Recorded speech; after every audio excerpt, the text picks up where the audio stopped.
귀가 왜 막히는데? 이관이 왜 나빠지는데? 이관이 왜 건강하지 않게 되는데? 그 이유를 이제 설명해 보려고 합니다. 이관이 언제 상할까요? 저도 오랜 기간 동안 이제 코를 치료해 왔지만 이관이 왜 상하는지 잘 몰랐어요. 근데 이제 알레르기성 비염 환자를 통해서 가장 극명하게 제가 이제 알 수 있게 되었는데요. 알러지 비염이 사실은 이제 전신성 질환이라고 얘기를 해요. 꽃가루, 진먼지하고 반응하는 물질을 이제 간에서 항체를 만들었단 말이죠. 그래서 이 항체가 사실은 전신을 타고 돌면서 코에 제일 먼저 이제 알러지 증상이 나타나는 게 알레르기성 비염인데요. 왜 코에 제일 먼저 나타나냐면 코로 숨을 쉴 때마다 코 점막을 이렇게 문지르잖아요. 그러면 그 마찰에 의해서 코가 간지럽고 재채기 나고 콧물이 나는 거예요. 그리고 눈을 깜빡깜빡하면 이 마찰에 의해서 알레르기성 결막염이 생기는 거예요. 근데 입으로 숨을 쉬니까 귓구멍이 가렵더라고요. 입으로 숨을 쉬게 되면 이 마찰에 의해서 목구멍이 가려워지는 거더라고요. 그래서 저는 이제 알러지 비염 환자의 경우에도 입으로 숨 안 쉬면 이제 알러지성 기침 최대한 예방된다고 설명을 하는데, 어떤 환자분이 자기가 입으로 이제 이렇게 코를 푼다, 알러지 비염이 되게 심할 때, 평상시에는 귀가 안 가려운데 알러지 비염 되게 심할 때 코만 풀면 귀가 가렵다는 거예요. 그러면 코 풀 때 어떤 동작에 의해서 귀에 마찰이 일어나는 거잖아요. 귀 입구에. 그러고 보니까 코를 풀 때마다 귀가 가렵다고 하면 코 푸는 동작이 귀를 가렵게 하는 것뿐만 아니라 평상시에도 코를 세게 풀면 귀가 멍멍해지는 경우 있잖아요.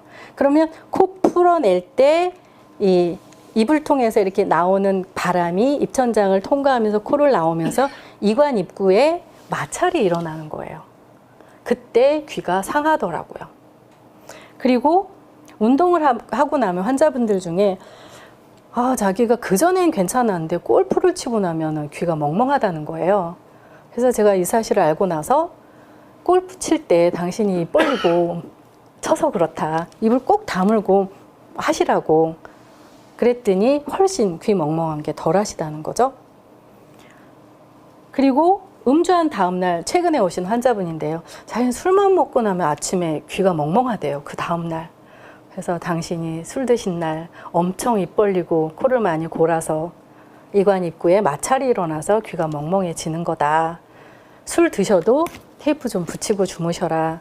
그랬더니 그 다음번에 오셔서 그 다음부터는 술 먹고 난 다음에도 귀 멍멍한 게 훨씬 줄었다고. 이런 많은 경우를 통해서 입으로 그러니까는 코를 푼다든지 입으로 숨을 쉴 때 이관이 상하게 되는 거죠. 제가 알 수 있게 된 거예요. 그리고 대부분 선생님들도 아마 경험하실 거예요. 귀 멍멍하신 분들. 자고 일어났는데 아침에 귀가 멍멍하대요. 그런 적 있으시죠? 왜? 밤에 입 벌리고 잤거든요. 그러니까 귀가 좀 멍멍하고 머리가 좀 멍하고 머리가 아프다 할지라도 밤새도록 자고 나면 아침에 몸이 제일 괜찮아야 되잖아요. 피곤해서 잤다가도 아침에 제일 피곤이 풀린 채로 잠을 깨야 되잖아요.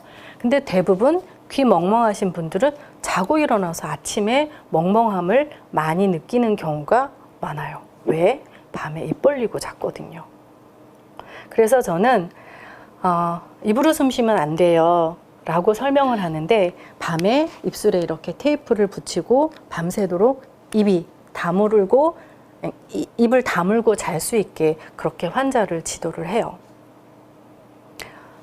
이관이 상하는 이유는 입으로 숨 쉴 때 이관이 상하더라고요. 입을 통과한 공기가 왜 이관을 상하게 하냐면, 아까 처음에 말씀드렸잖아요.